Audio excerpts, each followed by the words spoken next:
രാജ്യം യഥാർത്ഥ അർത്ഥത്തിൽ പ്രതിരോധ രംഗത്ത് കരുത്താർജിക്കുന്നത് ആയുധങ്ങൾ ഇറക്കുമതി ചെയ്യുമ്പോൾ മാത്രമല്ല, അവ സ്വന്തം മണ്ണിൽ നിർമ്മിക്കാൻ ശേഷി കൈവരിക്കുമ്പോൾ കൂടിയാണ്.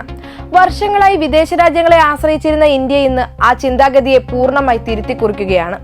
ആഗോള പ്രതിരോധ നിർമ്മാണ രംഗത്ത് ഇന്ത്യയുടെ തലവര മാറ്റിയെഴുതിക്കൊണ്ട് രാജ്യത്ത് നിർമ്മിച്ച ആദ്യത്തെ എയർബസ് C-295 സൈനിക ഗതാഗത വിമാനം വിജയകരമായി ആകാശത്തേക്ക് ഉയർന്നിരിക്കുന്നു. ഇത് കേവലം ഒരു വിമാനത്തിന്റെ ആദ്യ പറക്കൽ മാത്രമല്ല, പ്രതിരോധ സ്വയം പര്യാപ്തതയിലേക്കുള്ള ഇന്ത്യയുടെ ചരിത്രപരമായ കുതിച്ചുചാട്ടത്തിന്റെ വിളംബരം കൂടിയാണ്.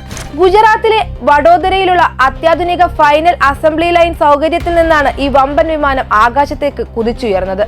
എഞ്ചിൻ പ്രകടനം, സാങ്കേതിക സംവിധാനങ്ങൾ, നിയന്ത്രണങ്ങൾ എന്നിവ കൃത്യമാണെന്ന് ഉറപ്പുവരുത്തിയ ഈ ആദ്യ പരീക്ഷണ പറക്കൽ വ്യോമയാന മേഖലയ്ക്ക് വലിയ ആത്മവിശ്വാസമാണ് നൽകിയിരിക്കുന്നത്.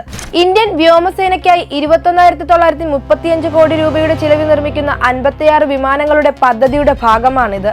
ഇതിൽ 40 വിമാനങ്ങൾ ഇന്ത്യയിൽ തന്നെ നിർമ്മിക്കുന്നു എന്നതും, പ്രതിരോധ ചരിത്രത്തിൽ ആദ്യമായി ടാറ്റ എന്ന സ്വകാര്യ ഇന്ത്യൻ കമ്പനി ഒരു സൈനിക വിമാനം പൂർണ്ണതോതിൽ അസംബിൾ ചെയ്യുന്നു എന്നതും ഈ നേട്ടത്തിന്റെ മാറ്റുകൂട്ടുന്നു.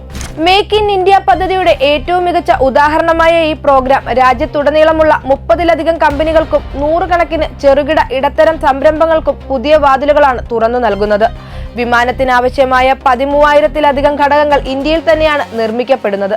ഇതിലൂടെ ഒരു വിമാനം നിർമ്മിക്കുക മാത്രമല്ല, ഭാവിയിലെ വലിയ വ്യോമയാന പദ്ധതികൾക്ക് അടിത്തറ പാകുന്ന ഒരു സമ്പൂർണ്ണ പ്രതിരോധ വ്യവസായ ആവാസ വ്യവസ്ഥയാണ് ഇവിടെ രൂപപ്പെടുന്നത്.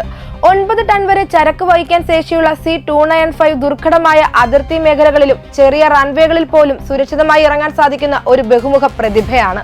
പതിറ്റാണ്ടുകളായി സേവനമനുഷ്ഠിച്ച പഴക്കമേറിയ ആവ്രോ വിമാനങ്ങൾക്ക് പകരമായി C-295 എത്തുന്നതോടെ ഇന്ത്യൻ വ്യോമസേനയുടെ കരുത്ത് ഇരട്ടിയാകും.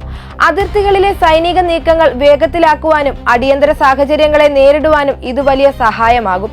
ഒരിക്കൽ പ്രതിരോധ സാമഗ്രികൾക്കായി ലോകരാജ്യങ്ങളെ ആശ്രയിച്ചിരുന്ന ഇന്ത്യ ഇന്ന് അത്യാധുനിക സൈനിക വിമാനങ്ങൾ സ്വന്തമായി നിർമ്മിച്ച് ലോകത്തിന് മാതൃകയാവുകയാണ്.